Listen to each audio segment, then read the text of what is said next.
café especial tá morrendo mesmo antes dele crescer? Eu acho que sim, e a gente precisa falar sobre isso. Eu sou Isabela Raposeiras, eu sou especialista em cafés especiais, trabalho com isso há 25 anos e eu tô bastante preocupada. Nessa nossa conversa eu vou falar dos seguintes temas. Obviamente eu vou falar sobre a polêmica do novo protocolo da SCA, o CVA, e do abandono do CQI, desse licenciamento que eles fizeram para a SCA. Vamos falar sobre protocolos de qualidade, para que eles servem, quem é que os desenvolve, quem é que estabelece os parâmetros para eles, como é que isso se dá, sobre a ciência por trás ou não, e algumas ausências deles, na minha opinião. A gente vai falar sobre a qualidade do café. O que é a qualidade, afinal? Ela existe de fato? Quem são as pessoas que determinam essa qualidade? Quem é que está envolvido na construção desses parâmetros? Vamos falar sobre isso. Como é que as pessoas atualmente descrevem qualidade em café? Sobre rigidez versus complacência.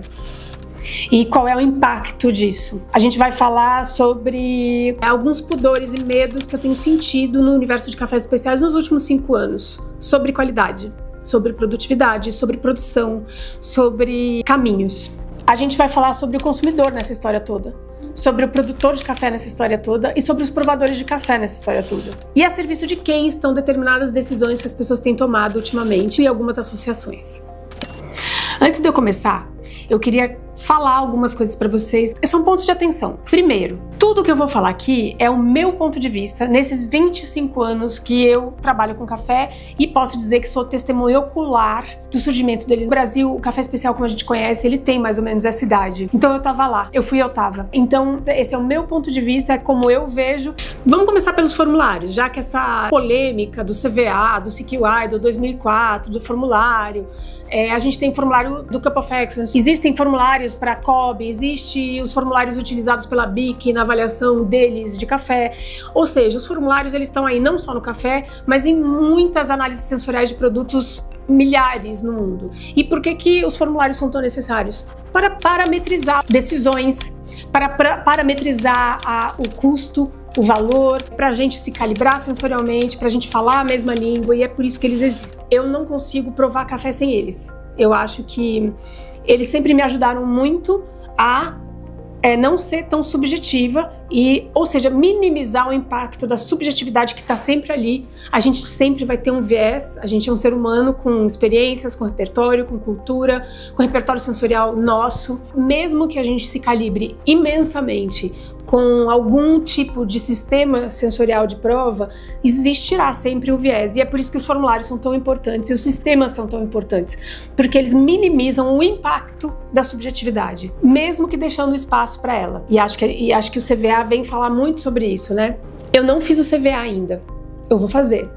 Eu vou fazer até para ver o que é que a SCA está propondo que seja o novo sistema de Kill Grader, porque eles vão continuar chamando de Kill Grader. Um breve histórico para quem não está tão por dentro dessa história. O CQI, neste ano de 2025 em Houston, anunciou junto com a SCA que vendeu a licença do Kill Grader pelos próximos 10 anos por um valor de $250 mil por ano, para a SCA tocar adiante esse programa de certificação chamado Kill Grader. Só que ao invés de usar o formulário que o CQI usava, a SCA, que já vinha desde 2022 desenvolvendo um formulário, vai usar este que eles chamam de Coffee Value Assessment. Eu não vou falar muito sobre o CVA, porque eu não fiz o CVA e também não acho que eu tenha lugar de fala nesse caso. O que eu quero aqui é levantar algumas questões sobre isso. Quando eu comecei, não se falava sobre esse formulário, que em 2004 ele se transformou no que ele é. Existia um formulário muito utilizado no Brasil, no meio dos provadores que já provavam café especial e que já provavam café de alta qualidade, que era qual? O formulário que foi criado para o Cup of Excellence, que é esse concurso que hoje em dia ele foi criado no Brasil pela BSA e a ACE, Alliance for Coffee Excellence. Então, esse formulário utilizado no Cup of Excellence, ele era utilizado por esses provadores, amplamente. Eu me lembro que logo no começo, lá em 2004, eu já comecei a provar no formulário da SCA, né, que era a Specialty Coffee Association of America. Eu já provava com ele, mas quando eu ia em mesas de cupping, quando eu falava com provadores na época, a maioria usava o Cup of Excellence, que era um pouco diferente, né? A contagem, a matemática, ele tem uma composição diferente, mas de maneira geral, gente, todos esses formulários analisam os mesmos atributos. O Cup of Excellence, o 2004 do CQI e o atual CVA. Os atributos avaliados por eles não diferem. A maneira como eles olham para esses atributos, sim, mas os atributos em si não diferem. Onde é que tem diferença de atributos? No COB e no formulário usado pela BIC, que considera, por exemplo, o atributo amargor. Eu também não vou falar sobre ele porque eu não sei provar sobre ele, mas já participei de um evento na BIC e vi que o atributo amargor, ele tá lá. Já nesses outros formulários, o atributo, por exemplo, amargor não está lá. Poderia ser uma mudança a se fazer? Poderia ser uma mudança a se fazer também, mas ela não foi feita no CVA, por exemplo. E aí, a maneira como a gente olha para cada atributo vai depender de cada uma dessas lógicas, né, que foram utilizadas para a formatação desses formulários. Recentemente, o programa de QGrader deu uma bombada no mundo, né, como a gente sabe. E aí, 10 anos atrás, quando eu fiz a minha recalibragem de QGrader, eu fiz o meu QGrader em 2010 com o Mané Alves e com a Trish. O Mané foi um dos criadores do programa, inclusive, né? Em 2014, muitos provadores ainda usavam mais o Cup of Excellence, porque também é um formulário bom para café especial. Ele atende muita demanda, de compra, de venda de café, ele funciona, né? Mas a partir de uns pouco mais de 10 anos para cá, eu vi essa história da certificação do QGrader bombar no mundo. Então muita gente aderiu, muita gente pagou preços altíssimos para essa certificação. Ela é muito cara para qualquer pessoa, para qualquer empresa ela é cara. A despeito desse valor enorme, muita gente no mundo se certificou como QGrader. Isso é uma informação muito importante, porque de repente eu vi pessoas que antes usavam o Cup of Excellence passando a utilizar o 2004 do CQI. Isso é muito importante, porque a adesão foi muito grande. Então, pudemos ver uma adesão gigante a despeito do valor num formulário utilizado pelo QGrader. Temos uma informação importante. Muita gente de café especial utiliza em vários eventos diferentes. Eu fui a muitos eventos diferentes. Não só na compra e venda de café, mas na avaliação nesses eventos que havia ou não competição de café, utilizando esse mesmo protocolo. E a minha questão é, eu sei que no final de 2024, em novembro, já havia uma conversa, aliás, já vinha vindo uma conversa de vamos reestruturar esse formulário 2004 porque ele precisa de revisão em alguns atributos. Mas ao invés do CQI fazer isso, eles cederam a licença para a SCA utilizar o formulário que eles já vinham testando fazia tempo. Eu acho uma pena abrir mão de uma adesão tão grande e principalmente um desrespeito para as pessoas que já investiram tanto dinheiro nisso. Acho uma pena, para dizer o mínimo. Por que não, então, o CQI junto à SCA fazer um esforço em conjunto para reestruturar esse formulário de maneira que você não apague uma história de mais de uma década, o investimento de provadores e empresas que investiram seu tempo e dinheiro e os profissionais que pagaram isoladamente por isso. Por que não respeitar essa história? E principalmente aproveitar uma adesão que é gigante. Essa pergunta é quase uma pergunta retórica. Ela não precisa de resposta. Veja, eu tenho no mundo inteiro muitos provadores usando esse protocolo, estejam eles calibrados ou não. A calibragem desses protocolos, ela é difícil de se fazer no mundo inteiro, né? De novo, temos vieses culturais, temos preferências sensoriais de cafés diferentes, então se manter um mundo inteiro calibrado de um jeito muito específico é muito difícil. Mas de qualquer maneira, existia uma linguagem geral em comum. Por que que você jogaria isso no lixo? Por que que você não usaria isso a seu favor? Claro, tem uma questão financeira aí importante e acho que essa é uma questão que desrespeita um pouco muitas pessoas que fizeram a calibragem recentemente, ou mesmo que não fizeram recentemente, mas que já gastaram e investiram muito dinheiro nisso. E agora, para fazer uma adaptação até outubro, ainda assim vão gastar alguma coisa. Será que essa transição das pessoas que já investiram não deveria ter sido mais delicadamente pensada? Acho que sim. Tem uma questão delicada também, que é sobre uma coleta de dados. E isso é uma discussão, eu só estou aqui levantando algumas questões que estão sendo conversadas mundialmente sobre esse processo. A maneira como o novo protocolo ele é registrado possibilita uma coleta de dados que vale, né, gente? Vale muito dinheiro. Então, uma das maiores críticas geral, tá, que a gente tem ouvido de várias fontes no mundo, é sobre essa coleta de dados e o perigo disso ou a utilização disso e o porquê.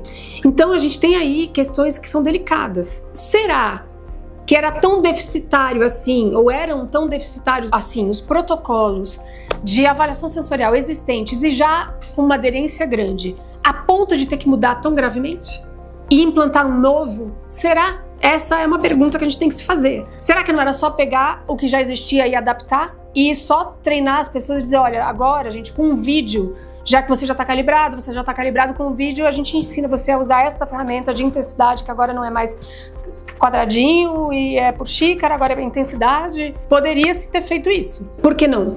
Então, eu acho que antes de defender ou criticar, a gente tem que se fazer essas perguntas. Porque eu tenho ouvido argumentos de crítica e argumentos de defesa em relação ao novo protocolo. Válidos todos, tanto de crítica quanto de defesa. A questão vai para além do protocolo.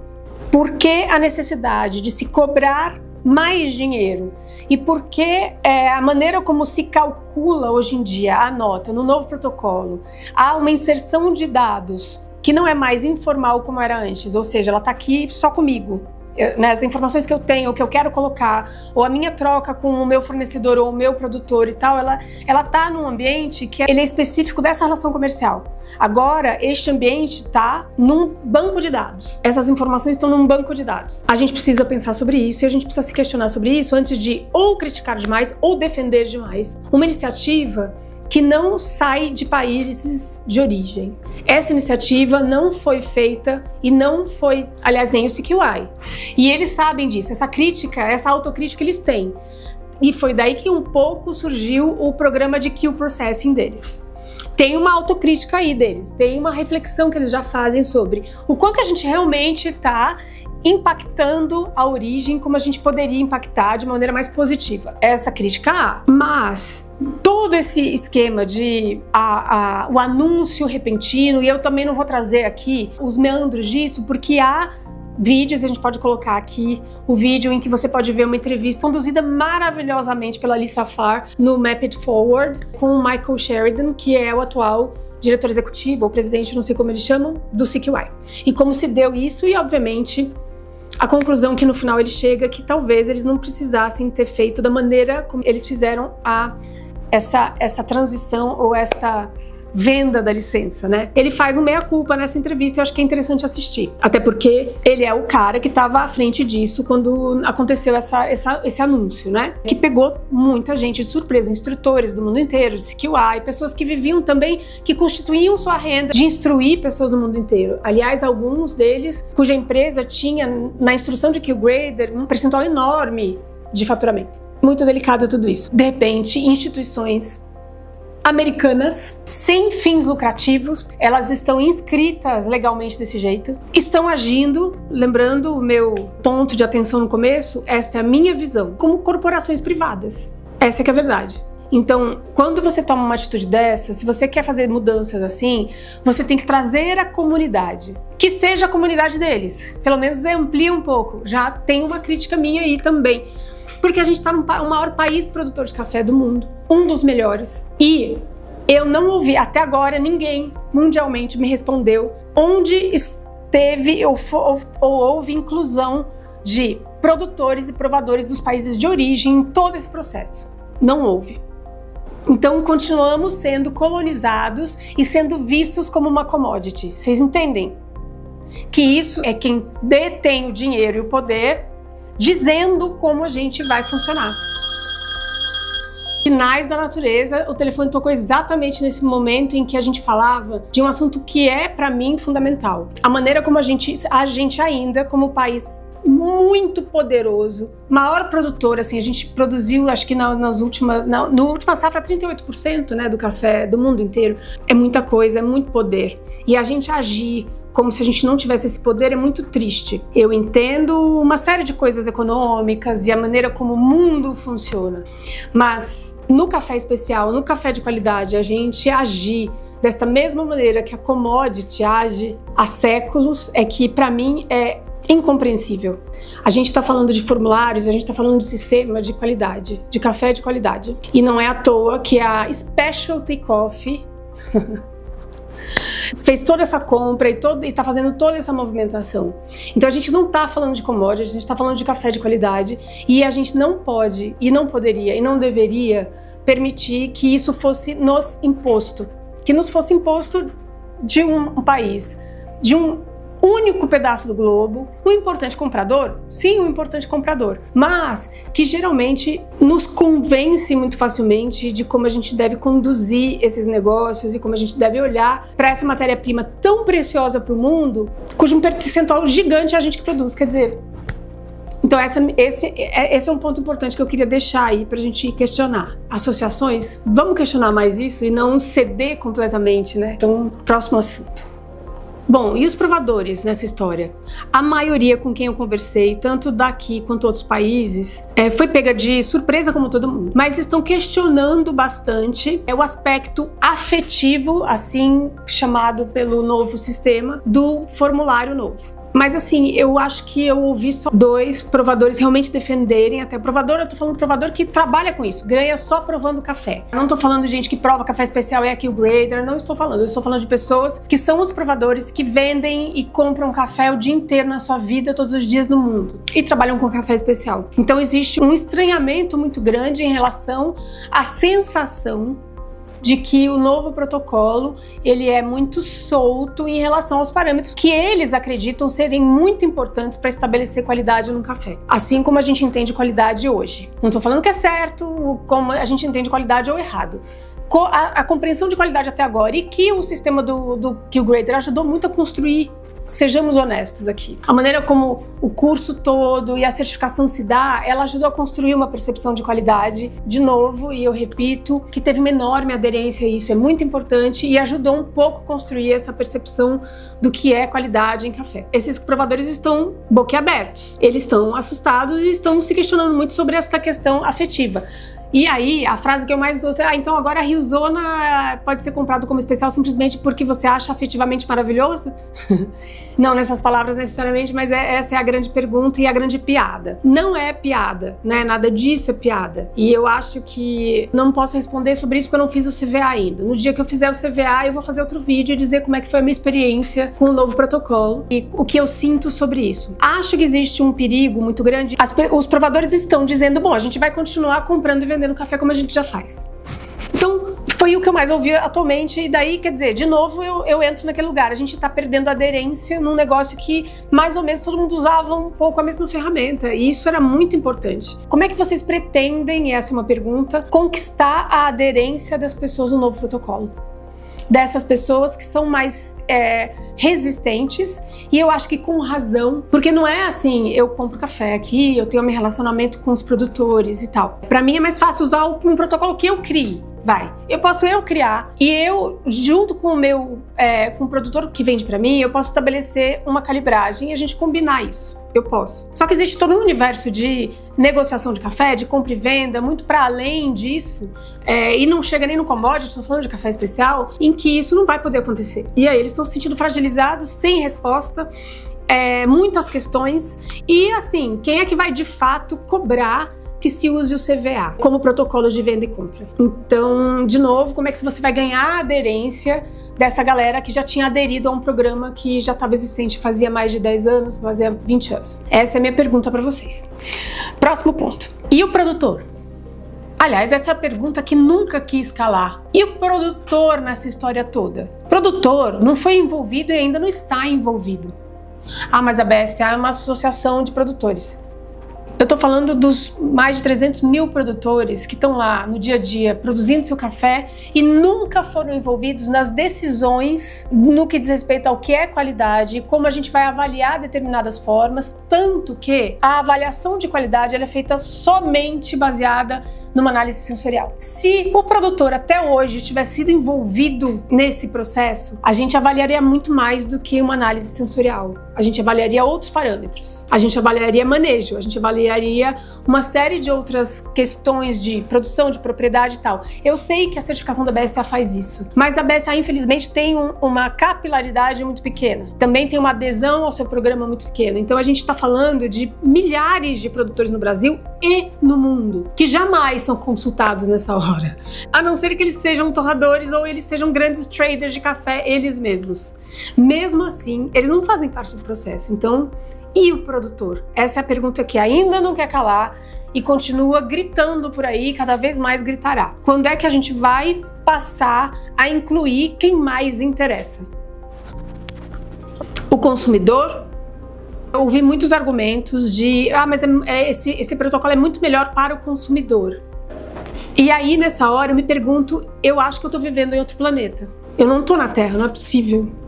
Gente, desculpa nessa hora soar um pouco sarcástica, mas eu tô no mercado de cafés especiais há 25 anos. Um consumidor de café especial, ele é mensurável já, mas assim, o percentual é tão minúsculo. Eu acho muito prepotente da nossa parte dizer que este protocolo é melhor para o consumidor. O que é melhor para o consumidor é ele que resolve. Sempre foi, vai continuar sendo. Não somos nós que vamos resolver isso. Todas as torrefações de café especial do mundo que eu conheço, quase todas, enchem os pacotinhos de descritores. Ou seja, a utilização de descritores nos pacotes, na maneira como a gente informa para o consumidor o que tem naquele café, de nota aromática e tal, já existe, já é desse jeito. Nenhuma notícia nova aí. De qualquer maneira, tem a questão do fato de que o café, quando ele sai da porta da torrefação para a mão do consumidor, a gente não tem mais controle se aqueles compostos aromáticos que a gente coloca ali nos descritores da embalagem, eles vão se realizar na xícara do cara na casa dele, porque a água é diferente, porque o moedor é diferente, porque as proporções que ele usa são diferentes. Não tem como eu controlar isso. Então já começa por aí.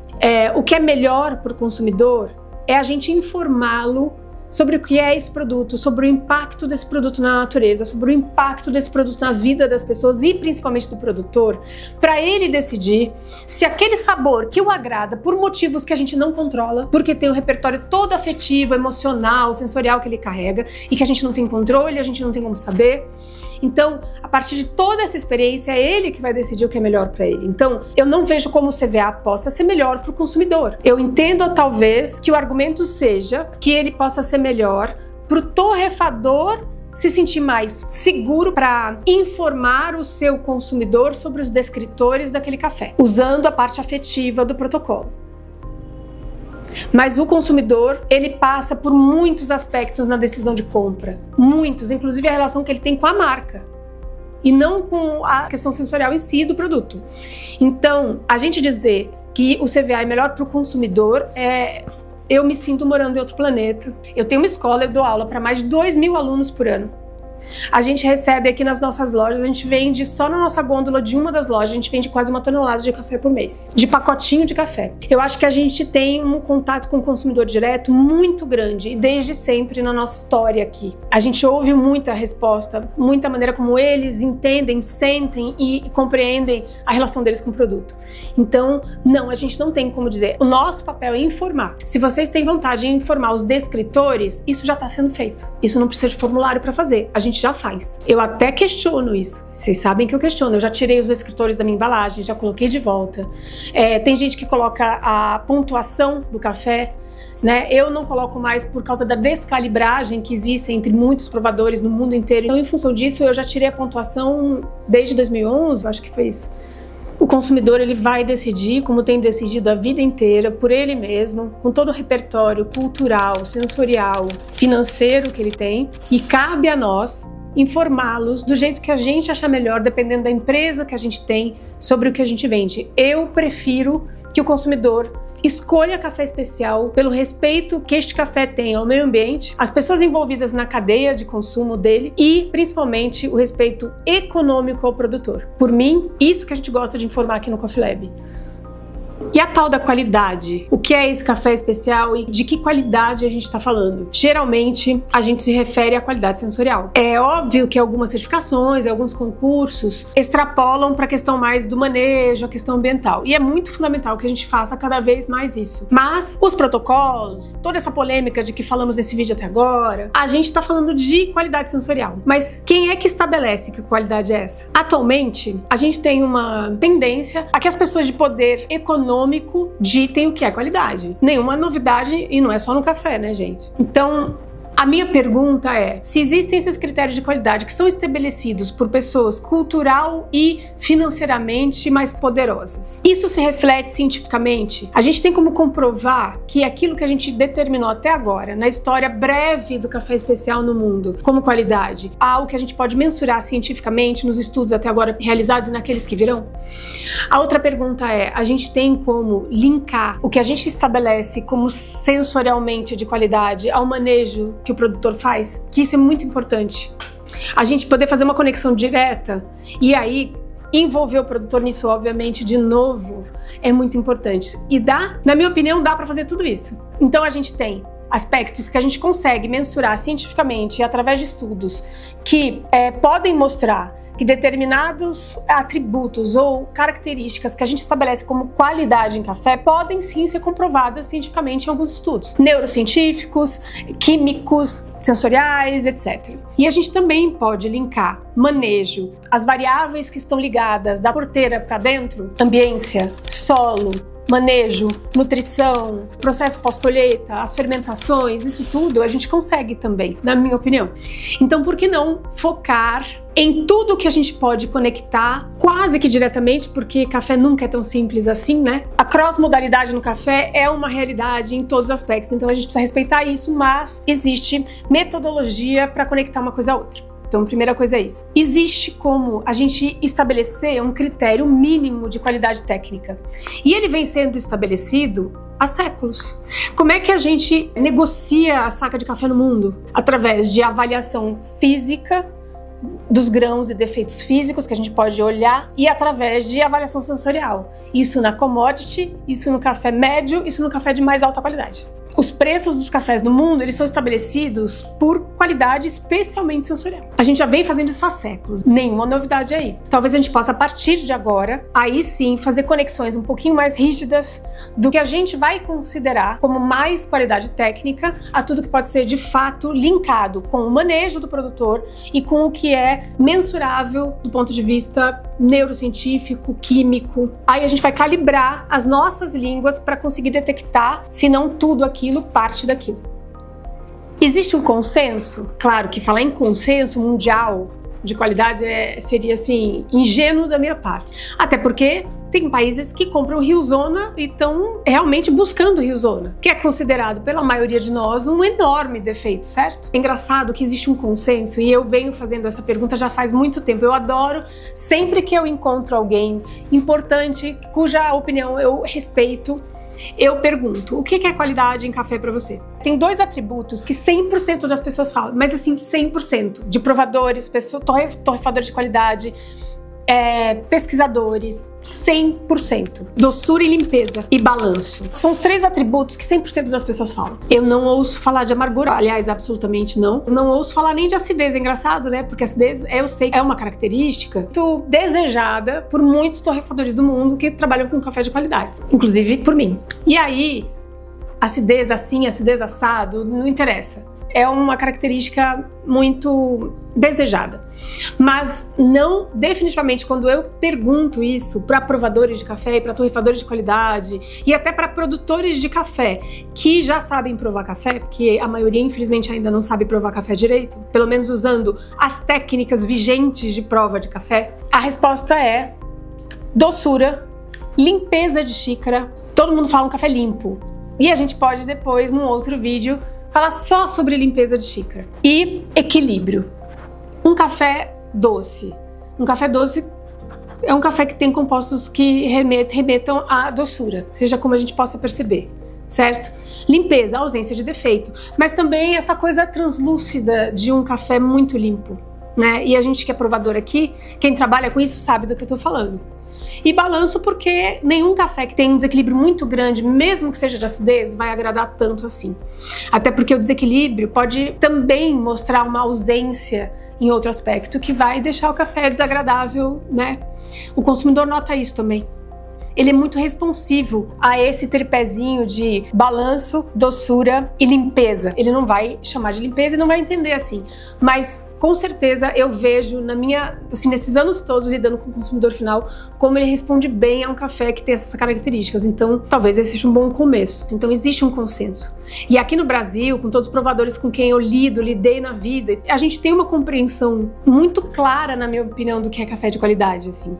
Claro que recentemente, com o advento das fermentações mais induzidas, com os infusionados e esses cafés todos que estão vindo, a gente tem daí divergências, incluindo novas e antigas percepções do que é qualidade. Então é muito boa essa discussão e a gente precisa cada vez mais e continuamente atualizar a percepção de qualidade, porque quando lá em 74 a Irna Knudsen escreveu um artigo dizendo que café de qualidade ele se resumia a cafés lavados da América Central. E hoje em dia, desde que o café especial, como a gente conhece, começou a ser café especial, que faz 30 anos, final da década de 90, esse é o momento em que a gente tem de fato café especial no mundo. É muito pouco, gente. Então a gente tem que revisitar a nossa compreensão do que é qualidade constantemente.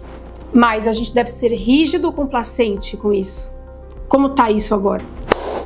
É aí que o café pode começar a morrer, sem nem ter crescido direito. É exatamente na relação de rigidez e complacência, nos atributos e na compreensão do que é qualidade. É aí que eu comecei a ficar preocupada, foi começar a perceber que a gente tá cheio de medo e cheio de pudor em determinar o que é qualidade. Eu venho vendo isso acontecer já faz um tempo e eu tô muito preocupada. Por que de repente, pessoas que trabalham com café especial estão mais complacentes, dizendo não, é que veja bem, não, mas amargor também é uma coisa que existe em café. Eu não estou dizendo que não exista. Tem um monte de coisas aqui que são amargas nessa bebida. Mas a gente já sabe há pelo menos 30 anos que quanto mais qualidade tem um café, pelo menos nessa qualidade que a gente entende atualmente como qualidade, quanto maior a qualidade, menos a percepção desses compostos amargos a gente tem. Quanto menor a qualidade, mais percepção desses amargos a gente vai ter. A gente já sabe disso há décadas. Por que agora o pudor? A serviço de quem e do que está essa narrativa cuidadosa e medrosa sobre a gente realmente dizer não, isso aqui sim, isso aqui até pode nesta condição. Todos os produtos que têm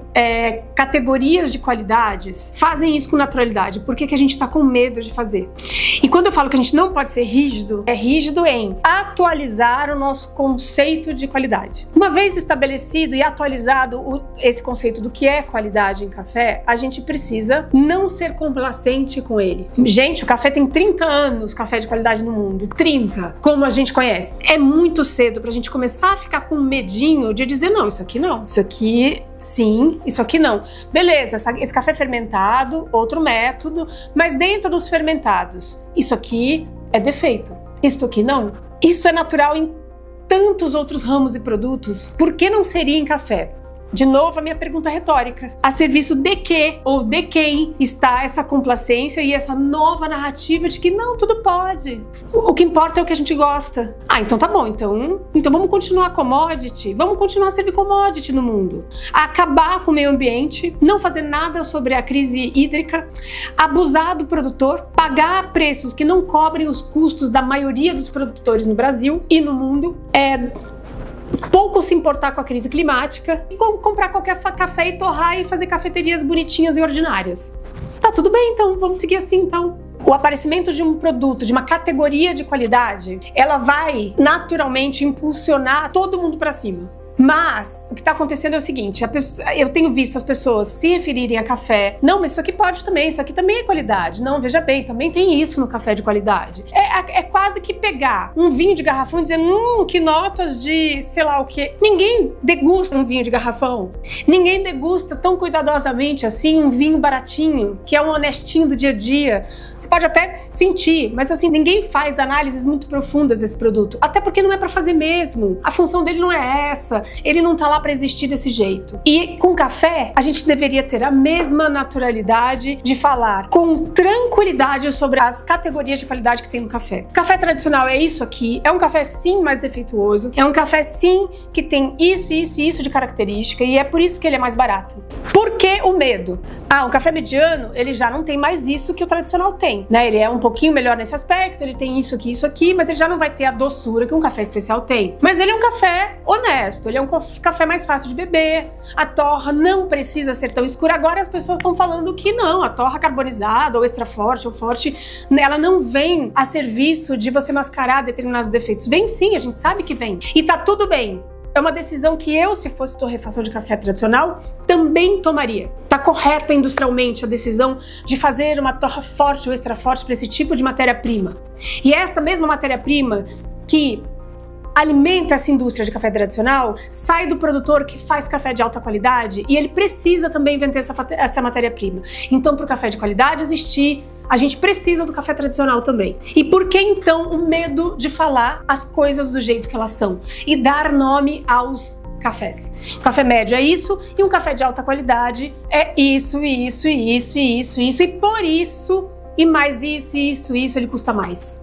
Ele é mais caro para o produtor, ele é mais caro para o torrefador, ele é mais caro para o armazém que beneficia, ele é mais caro para a cafeteria produzir e fazer e servir.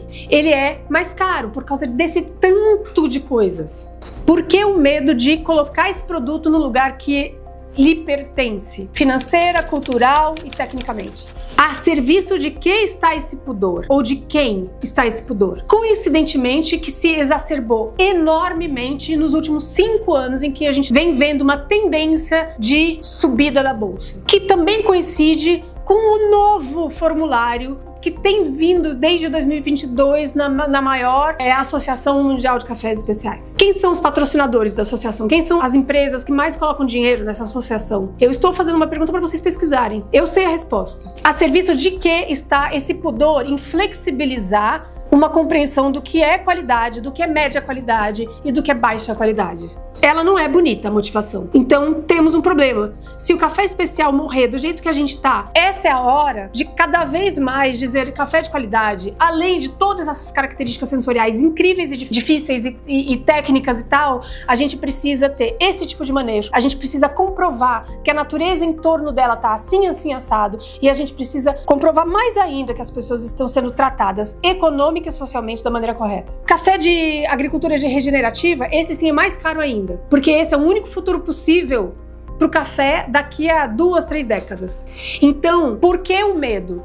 Não faltará consumidor para esses produtos. Não faltará. Agora, quem vai mais se beneficiar se a gente conseguir fazer esse movimento? Quem é que mais vai se beneficiar se a gente conseguir colocar o café especial no lugar que lhe pertence, colocar o médio no lugar e trazer o tradicional, inclusive, para cima? Aliás, foi o que aconteceu esse ano. Quem se beneficia é o produtor, de maneira geral. Não ainda nessa safra, porque ele não teve café para vender. Mas a longo prazo e a médio prazo é o produtor que se beneficia. E toda a cadeia que trabalha de um jeito com menos atravessadores e tal. Agora, a cadeia commodity sofre. A cadeia que não trata bem o meio ambiente sofre mais. Com essa subida toda. E aí, os poderosos estão fazendo o quê? Não, imagina, vamos flexibilizar. Claro, porque você traz o valor de tudo para baixo. Então, cadê as associações que deveriam estar lutando para esse valor subir cada vez mais? Até porque elas próprias e as pessoas envolvidas e os conselhos dessas associações são pessoas que trabalham com café e que são donos de empresa e que trabalham em empresas que estão interessadas em que tudo isso cresça. Eu não consigo entender, quer dizer, consigo entender, mas é uma visão muito de curto prazo, porque a médio e longo prazo, nada melhor do que cuidar de dar nome certo e caracterizar muito claramente o que é cada categoria de café e não ter pudor e medo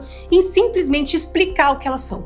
Assim como muitos outros produtos no mundo fazem. Eu realmente acredito que café especial ou café de qualidade, bem descrito, bem categorizado, bem compreendido, é um caminho principalmente bom para quem interessa mais, que é o produtor. Porque essas relações com seus compradores, com os torrefadores do mundo e até com os consumidores que estão cada vez mais aderindo a esse tipo de produto, e eu sou testemunha ocular disso, só vai fazer o valor desse produto descolar da commodity e crescer cada vez mais. A gente viu isso acontecer sempre. Então, quanto mais flexível estiver o café, menos clareza para o produtor sobre o que ele faz e como isso impacta o valor do café dele. Vai acontecer o que aconteceu esse ano, por exemplo, que muitos produtores resolveram não fazer qualidade porque o preço estava alto, né, da commodity. Mas isso não é sustentável, isso não é perene. Esse comportamento a gente está vendo hoje, inclusive. Eu estou gravando vídeo num dia em que o mercado está em baixa. O café especial, ele cuida das relações comerciais também. Elas são mais perenes, elas são mais confiáveis, porque o consumidor, ele é muito mais, no final das contas, fiel a produtos de qualidade, ou o que ele estabelece e o que ele aprende através de nós sobre o que é qualidade. E é por isso que a necessidade da gente ter clareza sobre o que é qualidade é muito grande. E esse medo da gente falar pro consumidor e pra gente mesmo, pro nosso mercado, a nossa indústria, sobre isso é o que é, faz a gente não dar a informação certa para quem interessa. No final das contas, quem é que precisa ganhar bem? Quem é que precisa entender muito a relação entre o que ele faz e como isso se manifesta na xícara? O produtor. Porque sem ele, a gente não vai mais trabalhar com café. Você tem plano B? Eu tenho. Inclusive, eu já tô investindo no meu plano B. Porque se a gente continuar desse jeito, se a gente não tiver essas conversas difíceis, nem ambientalmente o café vai segurar. Mas o café especial,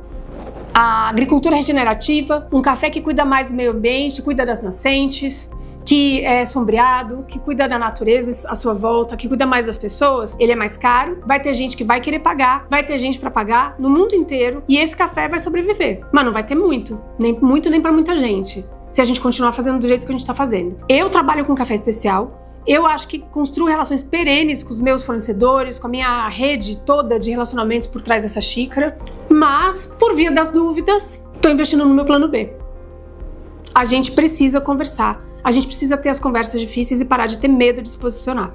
Se posicionar como indústria, se posicionar como produto e olhar para todas as pessoas que estão envolvidas por trás desse produtinho aqui. Quanto mais medo a gente tiver de dizer claramente para todo mundo, para o produtor, para os traders, para os torrefadores, para as cafeterias, para os consumidores, o que é cada produto, mais margem a gente abre, mais espaço a gente abre para as empresas mais mal intencionadas, porque são elas que vão daí ditar o que elas precisam para o mercado funcionar como a ganância delas quer. Agora, cabe a nós, especialmente o Brasil, como país produtor e o maior distante do resto, que tem tanto volume quanto qualidade, tem cultura, tem tecnologia que a gente inventou. A gente está à frente do mundo inteiro em muitos aspectos. Cadê a gente ditando essa regra? Cadê a gente compondo essa música? Cadê a gente dizendo, peraí, aqui não, aqui sim, aqui desse jeito e aqui é de outro jeito? Caberia a nós. Mas a gente não tá com essa coragem, muito pelo contrário, a gente tá cedendo a uma complacência que daqui a pouco vai dizer que café acético e riado pode também ser café especial. Aí onde é que a gente vai parar? Perdemos todos. A natureza, o consumidor e todos nós da cadeia. Especialmente o produtor, que não vai ganhar nada como sempre. Então, não tenhamos medo. Eu não sei por que a gente precisa ter pudor. A gente elevar essa barra lá pra cima, ganham todos, inclusive os mal intencionados. É verdade. E pra mim, o que é café de qualidade? Sensorialmente. Café que mostra doçura, né? Seja lá como a gente possa percebê-la. Esse é outro vídeo. Café limpo. Limpeza de xícara é fundamental para café de qualidade. A ausência de defeitos como fenólicos, acéticos, fermentações indesejadas. Defeitos de safra velha, contaminações, então defeitos, todos esses que tecnicamente a gente já conhece. Então tem que ter ausência disso, né? Além dessa limpeza maravilhosa e da doçura. É óbvio que eu gosto de cafés com acidez elevada. E óbvio que esses cafés vão ter e apresentar mais complexidade aromática. Então pra mim qualidade é isso, sensorial. Ah, que nota isso vai ter? Bom, aí vai depender do protocolo que eu adotar. Se tiver um vigente que eu acho massa, eu vou adotar e vou me calibrar com ele, mesmo vendo as imperfeições dele, mesmo entendendo que no quesito, por exemplo, doçura, que poderia ser uma escala de intensidade e atualmente no protocolo que eu ainda uso, ela é quantitativa por xícara, a gente analisa só a presença de, eu pontuo doçura num outro quesito de sabor, porque quando eu vejo que ela é exacerbada e ela me traz compostos incríveis de doçura. Então, eu vou me adaptar, eu vou compreender aquele café de algum jeito, mas eu vou usar alguma ferramenta que me proteja da minha própria subjetividade, num dia que eu esteja me sentindo pior ou melhor. E num dia que eu fumei charuto, então, todos os cafés vão ter nota 100, porque charuto e café combinam muito. Fora a qualidade sensorial, eu não consigo deixar de olhar para como esse café é manejado pelo produtor. E como esse produtor trata as pessoas à sua volta, como o produtor trata a natureza e como é o nosso relacionamento. Para mim, isso é fundamental. Eu tenho muito orgulho em dizer que, de fato, a gente trabalha com cafés especiais. Cafés de alta qualidade. Sensorial, ambiental, social e econômica. E dá muito orgulho trabalhar assim, desse jeito. E ter certeza que eu cumpro aquilo que eu falo que é importante. Eu não tenho medo de dizer e de me posicionar com qualidade. Eu não acho que seja um problema de escrever para as pessoas com respeito o que é cada café. E eu vou continuar educando o meu consumidor para que ele decida o que ele quer para a vida dele nos determinados momentos e possibilidades financeiras da vida dele. A gente vai continuar aqui no Coffee Lab sem ter medo de ser muito feliz, sensorial, econômica, ambiental e socialmente. E por que então eu acho que eu tenho lugar de fala nessa história? Outro ponto de atenção. Eu vou dar um pequeno currículo aqui que eu acho que é importante. Bom, trabalho há 25 anos com café e tive a sorte de ter o meu primeiro emprego de café numa enorme produtora. E eu fui para uma sala de prova com grandes provadores de café muito cedo. Isso me ensinou muito. Provar café no sentido mais tradicional brasileiro também. Então, eu tive experiências com cafés tradicionais. Eu trabalhei numa torrefação de café tradicional. Eu sei provar Cobe. Eu sei provar café especial. Eu sou Kill Grader. E não só isso. Tenho uma habilidade sensorial que já foi comprovada num concurso e num campeonato que teve de provas de café na Escandinávia. E aí sobre isso eu falo num outro vídeo que demonstra a capacidade que eu tenho de ser muito precisa em relação a uma determinada calibragem e muito consistente em provar cafés às cegas, sendo o mesmo e continuando com a mesma avaliação. Eu acho que é importante falar isso. Já torrei cafés em vários tipos de máquinas diferentes, já trabalhei com a cadeia de maneira geral em muitos aspectos e venho conversando e trocando e comercializando cafés e diretamente com produtores também há já muito tempo. Então, eu acho importante isso, infelizmente, porque o mercado também tem uma tendência a desvalorizar as mulheres e eu acho que esse currículo breve, que há mais para se falar, mas acho que é suficiente.